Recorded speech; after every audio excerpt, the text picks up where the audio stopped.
Hey guys, what's up? It's Footy Guru here. I wanted to do a comparison video between two of the more popular speed boots within the market, and that is the newly released Mercurial Vapor 8 and the F50 adizero My Coach.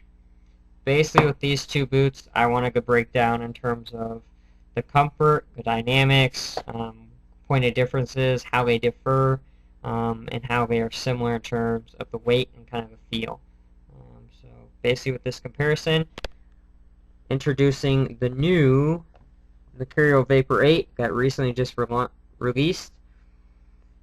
Compared to the Mercurial Vapor 7, this is completely redone from top to bottom. This will not feel anything close to what the Mercurial Vapor 7 had because the Mercurial Vapor 8 is completely different. Main point of difference is the upper. So basically with Nike on this boot is they really tried to emphasize and bring out a brand new product and feel, and how they did that is provide a product with a very snug and lockdown effect. So with this product, the Mercurial Vapor 8, Nike actually has the well-known Taijing leather, but it's actually a microfiber in terms of with a suede backing. So in terms of the softness and the fit, the boot is super soft wherever you touch it. Most synthetics, whenever you touch it, the whole upper gives, but wherever you touch this boot, it's going to give where it's needed. So in terms of the fit, it's a very sock-like fit, and the lockdown effect is incredible because once you put this boot on, it really hugs your foot like a sock. So in terms of the upper, the Vapor 8 compared to the Vapor 7 is completely different. I was very surprised, halfway surprised when I got this boot, because with the upper I really did fall in love with it because it really is a point of difference, I think, within the market.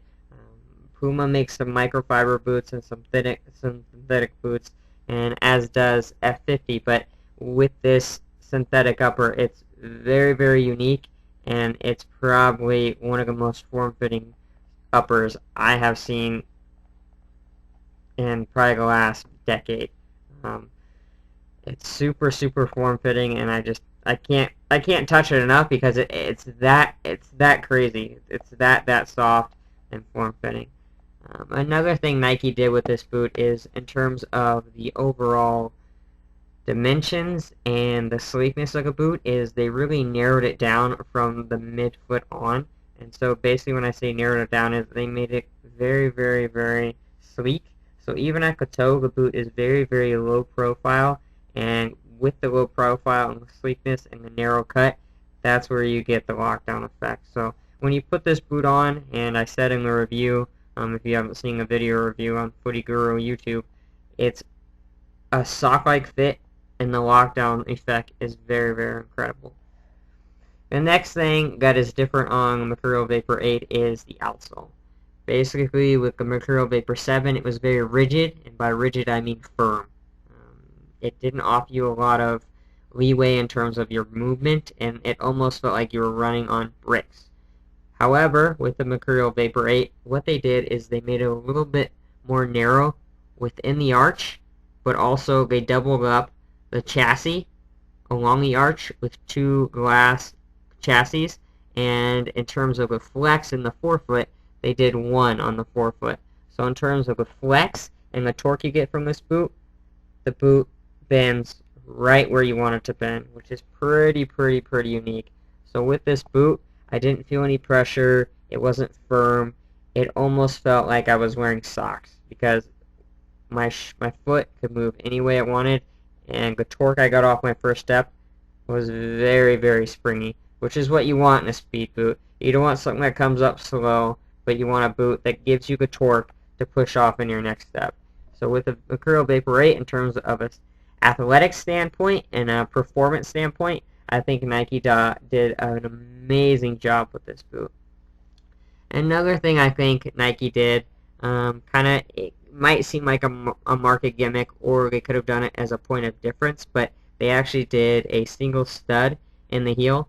And basically the idea behind this is a quick entry for the player in terms of on the turf or grass. Is if you have more studs, the longer it takes to get out, but with the two studs in the back going lateral, and side to side and forward.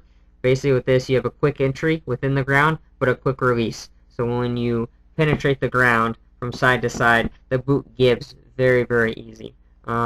I kind of noticed it during the test, but it wasn't one of those things where it was a point of difference that I think it made me a quicker, faster player. I think the major selling point of the Mercurial Vapor VIII is the lockdown effect, the amazingly soft upper, and the outsole. So overall, this is probably one of the most comfortable boots I've tested, and in terms of a Vapor, I was very, very satisfied.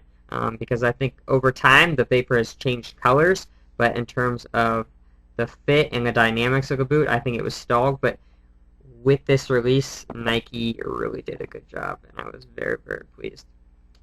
Once again, 6.5 ounces, very sleek boot. What I've noticed so far, I probably put 20 hours in the boot, is with the upper, it was very, very form-fitting at first, but since I put more time in the boot and gone lateral, side to side in games and in training, I noticed the boot started to expand because I have a wider, fatter foot. So I noticed that when I put them on now and I go side to side, I do feel a little movement because I think the upper is pretty soft. So this will be something to pay attention to as I continue to test the boots. But in terms of the overall fit now, awesome.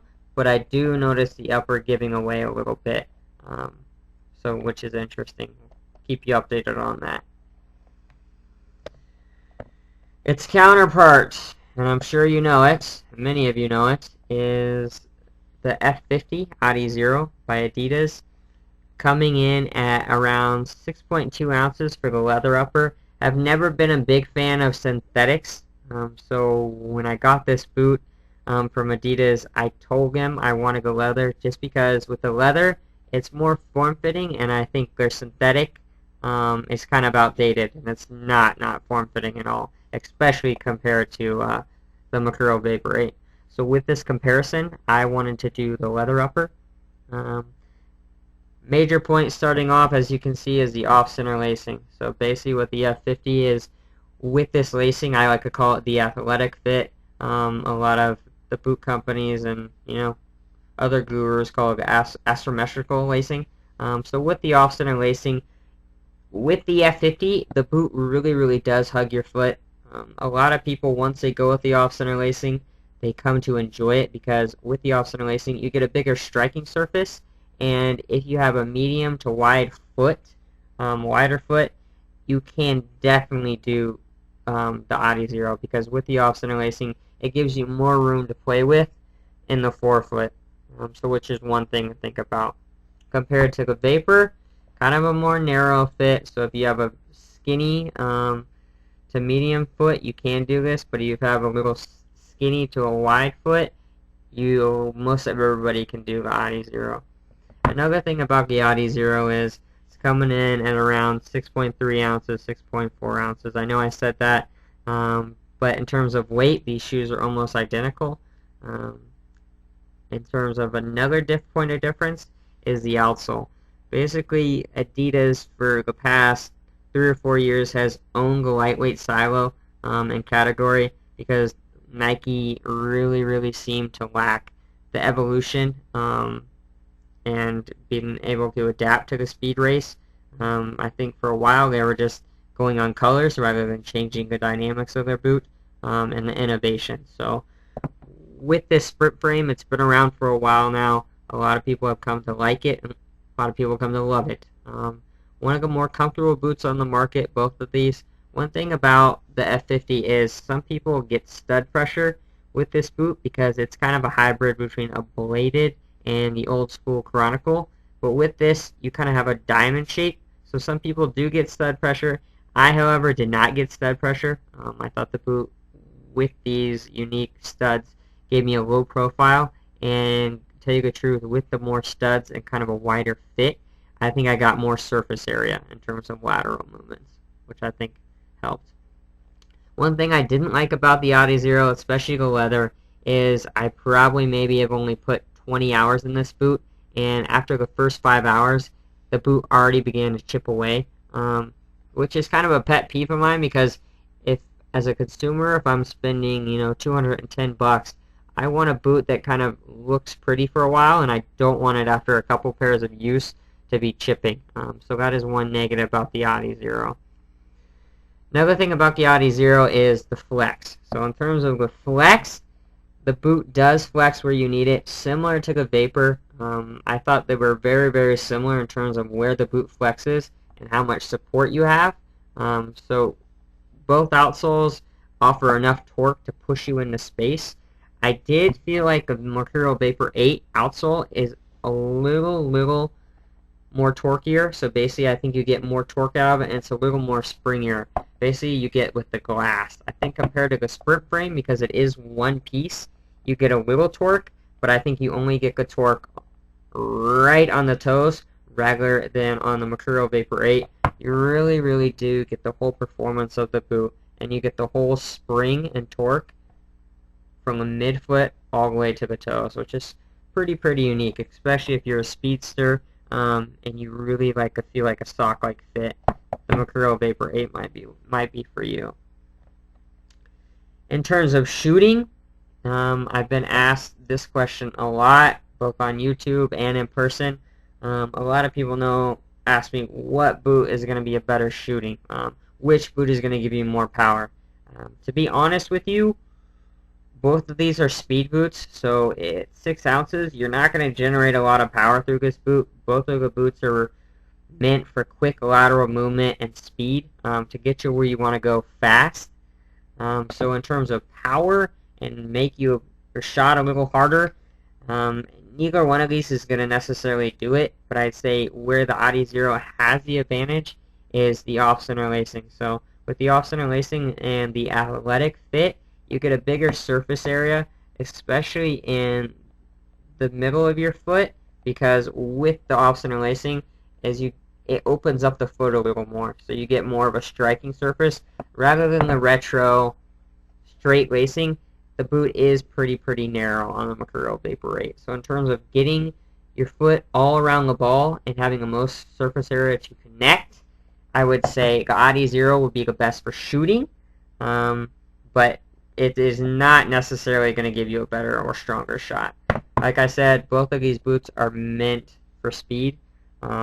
Both very lightweight, and probably two of the more popular boots within the market, and especially with the Mercurial Vapor VIII releasing, it'll be very interesting to see what Adidas does with the F50. I think the F50 is very unique in terms of the shape and the last, and a lot of people have been very happy with it. It's been very consistent, very comfortable, and very light.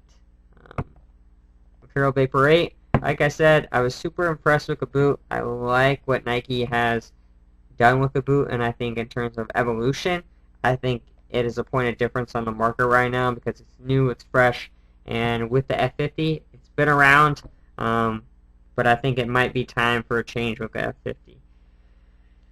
One point to think about in terms of the lockdown effect and what I've been noticing is, like I said, the Nikes are starting to give a little bit, and in terms of a lockdown effect, I think a point of difference with this is, with the F50, is the TPU overlays, especially around the forefoot. I really do feel like it's supportive and it hugs my foot.